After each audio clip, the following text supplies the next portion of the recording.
المغرب يبدأ استغلال ثروات الصحراء الشرقية وهو فضيحة وفود لبنان وفلسطين في تندوف. السلام عليكم.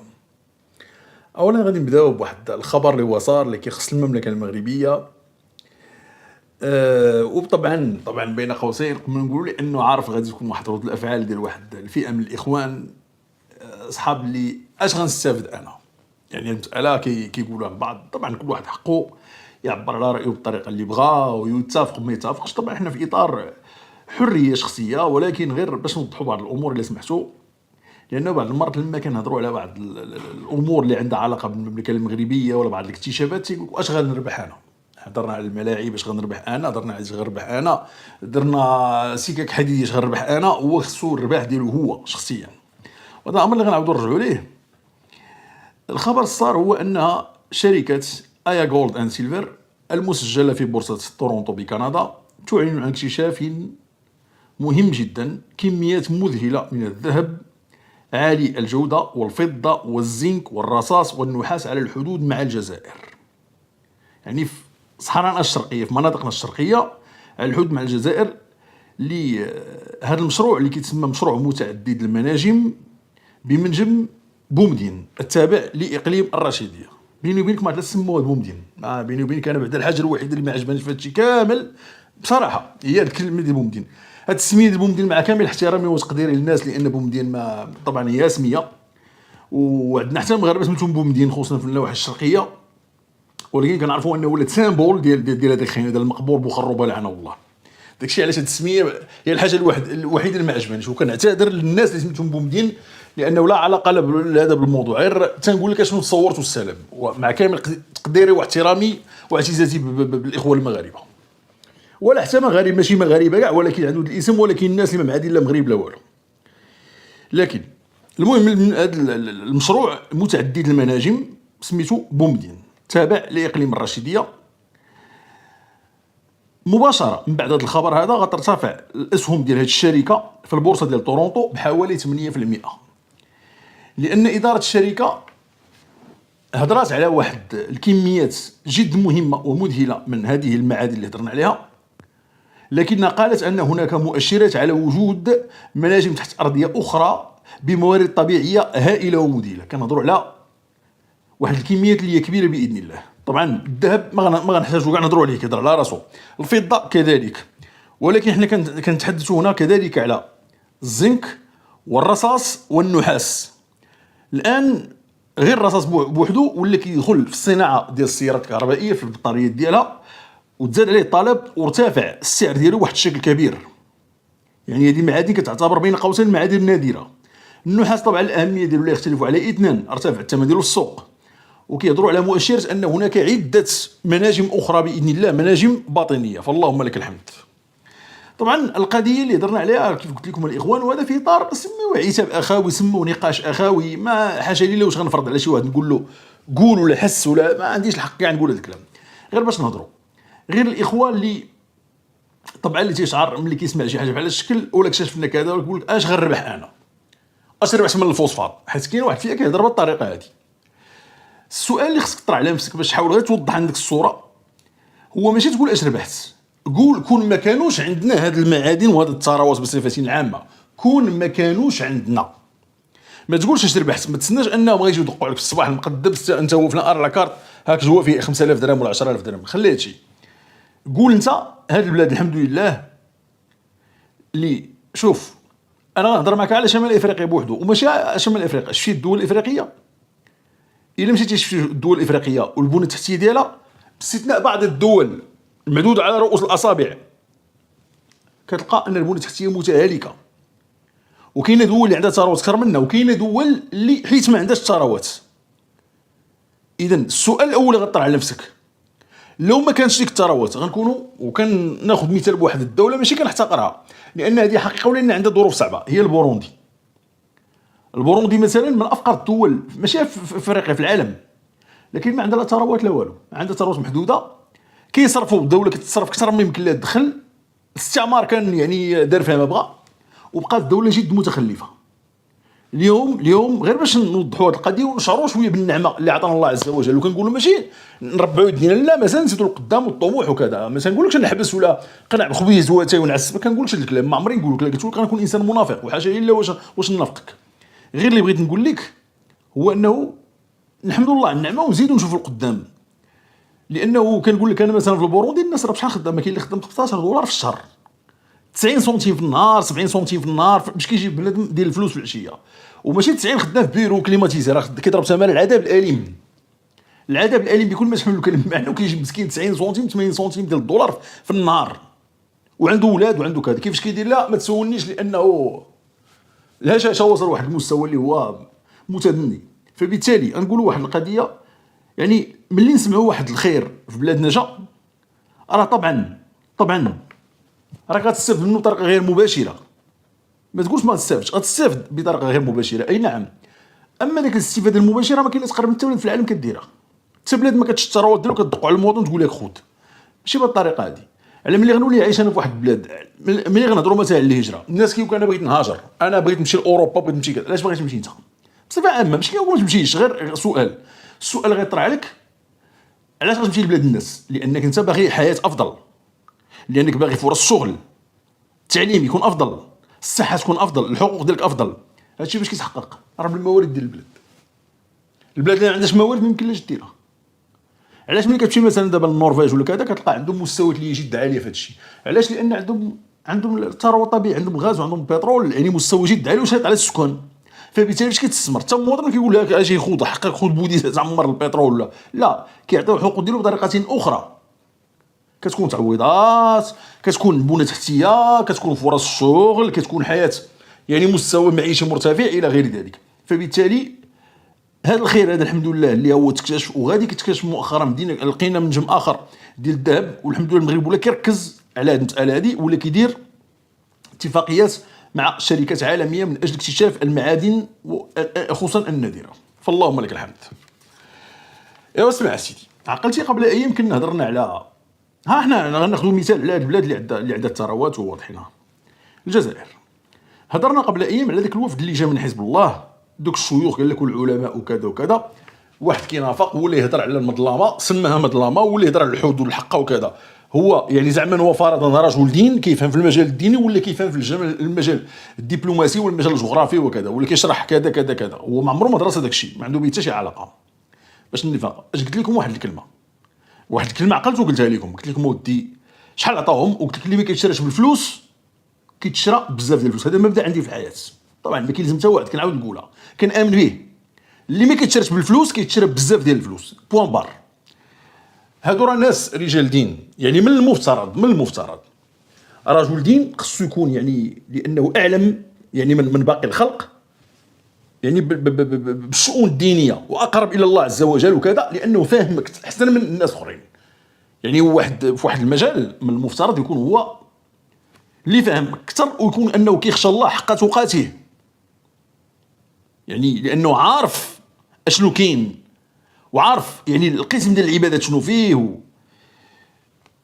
هذا الوفد هذا خرجت دابا الان مصادر من لبنان، احزاب لبنانيه، ماشي كلامي تنقولوا انا، خلي كلام المقاهي ولا كلام الشارع، احزاب لبنانيه كتاكد غتفجر واحد الفضيحه مدويه، وغتاكد انه هذوك اللي جاوا هذوك الله سبحانه وتعالى والمنظمه ويحتفظوا زعما القواعد اللغه وكذا ولابسين وماشط وكذا وكذا. قال لك اسيدي شدوا 1500 دولار لواحد عطاسهم من القنصليه الجزائريه، يلا غتمشي في الطياره على روتور، وغتاكل وغتشرب وغتمشي ب 1500 دولار باش تقول لك كلام وتصور تماك ونصوروك وكذا، ترجع بحالاتك 1500 دولار. واخا سيدي غنشدوا هذا الانسان يعني ناخذوا انسان عادي، ما طويل ما قصير ما والو، احنا باقي في الموضوع ما خرجناش منه. نقولوا 70 75 كيلو تقريبا، يعني رجل كنهضروا على الرجل، المراه شويه قل، رجل 70 75 كيلو. ليش ديتي 1500 دولار وقسمتيها على 75 كيلو باش نديروا شي فرون؟ شحال تلقى 20 دولار، يعني باع راسو ب 20 دولار. دابا الغنمي ولا غلا منه هو؟ الغنمي غلا منه هو، باع ب 20 دولار باش نبيعوه. والغنمي اش كيبيعوا لك؟ يعني شي حوايج كتلاح، لا كيبان لك المومو ولا بغينا نقولوا يعني الحاجه اللي تتكال، ما غيبانش لك فراقش ولا الكرون ولا كذا ولا كنفاهمين، كيتباع لك يعني تقريبا نفس الثمن، انت بكل شيء لك كيبيعوك ب 20 دولار، يعني انت وليتي كتسوى قل من الغنمي، قربتي لادند في الثمن، ما بقى لك والو، يعني انت غتولي تباع بثمن لادند عند موالي لادند اللي كيكونوا مصبوغين بالحمر، غتولي تباع عند هادوك، بعتي راسك.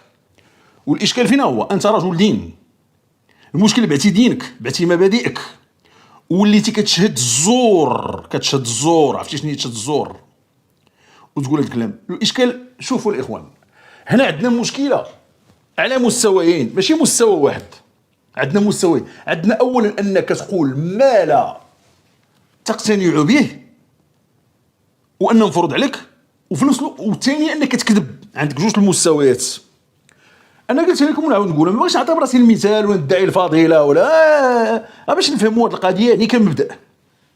تنقسم لك بالله شتي غدي يعيط ليا شي طرف نقولوا الدوله، واخا الدوله ما غاديش تعيط ليا، هذه المساله مستحيل. اش عندها ما دير بيا انا باش تقول لي هذا الكلام؟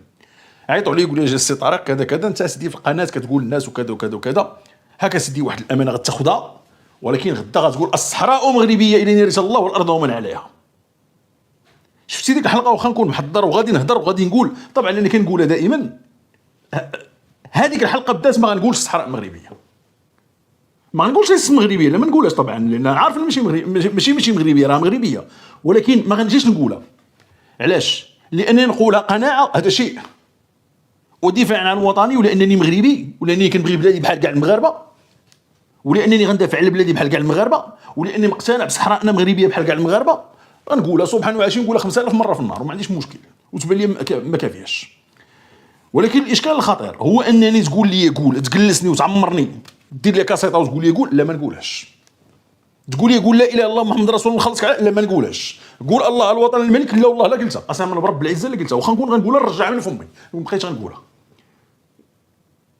كيبان لي انا ماشي كندعي الفضيله باش نقول انا راني واعر وشوفوني انا راني مجهاد وعيطوا عليا، انا ما عيط لي حد، ما قال لي يقول وما يقولش ليا، ويقول لي ومع الجواب معروف مسبقا. انا غير كنقول لك، يعني هذا اضعف الايمان، هذا والو، هذه شي حاجه اللي بسيطه كلنا يعني كمواطنين عاديين غنديروها. انت رجل دين عفوا، وتمشي تكذب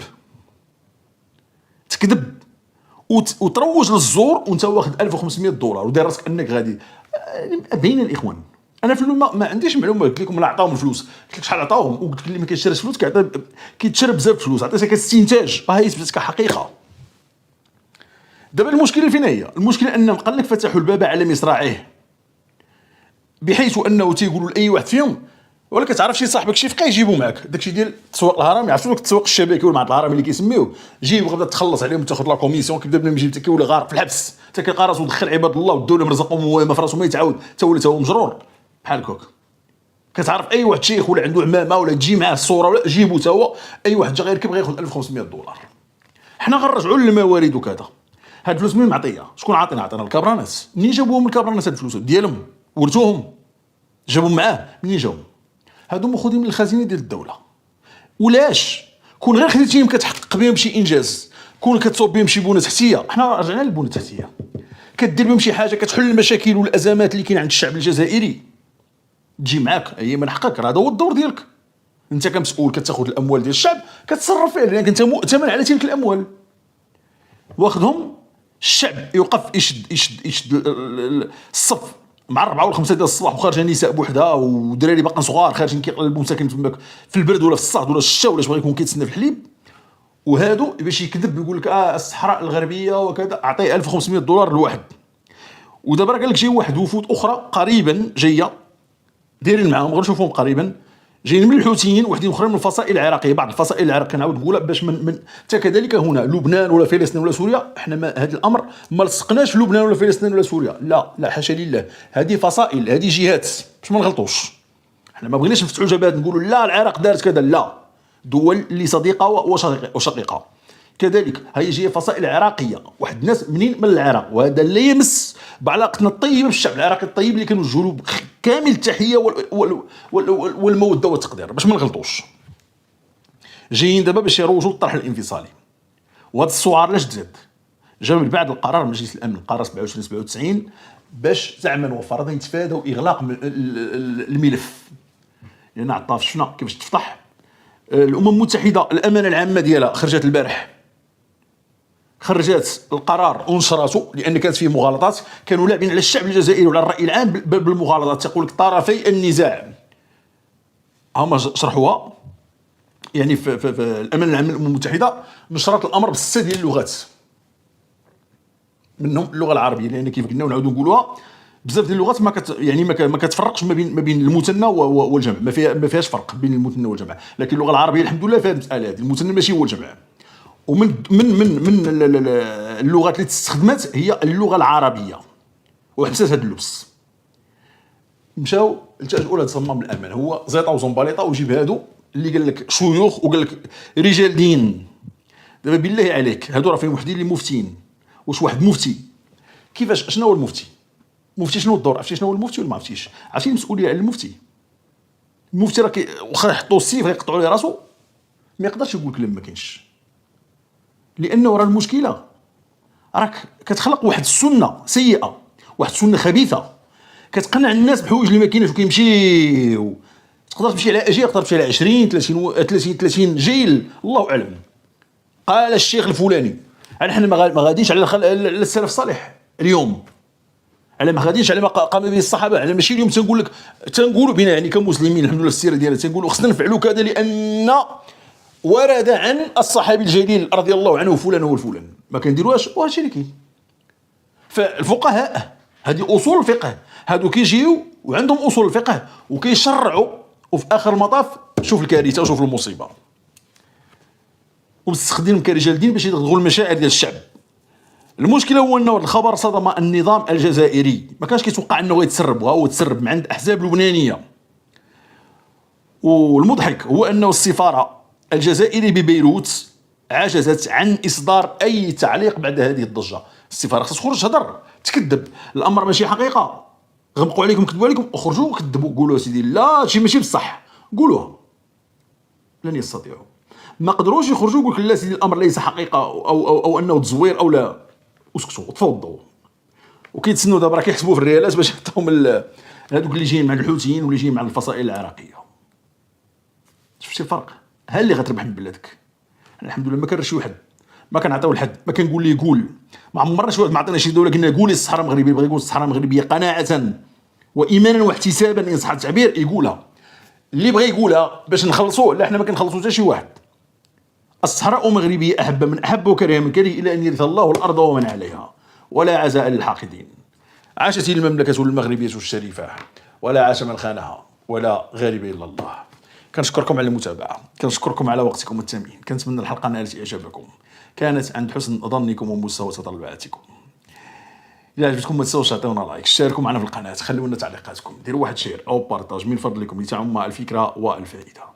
كيحييكم اخوكم طارق حجاب، واستودعكم الله، والسلام عليكم ورحمه الله.